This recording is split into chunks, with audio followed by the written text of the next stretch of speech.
اور ابھی تو حساب باقی ہے، ابھی توشہ خانہ کا حساب باقی ہے، ابھی تم سے فورن فنڈنگ کا حساب باقی ہے، ابھی تم سے مالم جبہ بلین ٹری سونامی کس کس چیز کا نام لوں، ابھی فرا گوگی جب آئے گی وہ جو کچھ بتائے گی.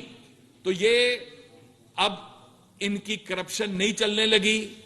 ان کا صرف ایک ہی مقصد ہے، سیاسی عدم استحکام پیدا کر کے پاکستان میں انویسٹمنٹ نہ آنے دینا.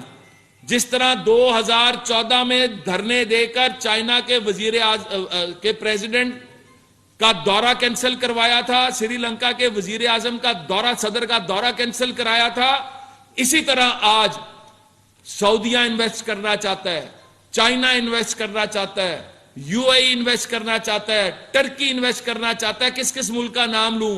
صرف یہ جو تماشا لگایا ہوا ہے، جو سیاسی سرکس لگایا ہوا ہے، ان کا مقصد ہی ایک ہے کہ پاکستان میں فورن انویسٹمنٹ نہ آئے، جس طرح ان کے 4 سال میں نہیں آئی تھی.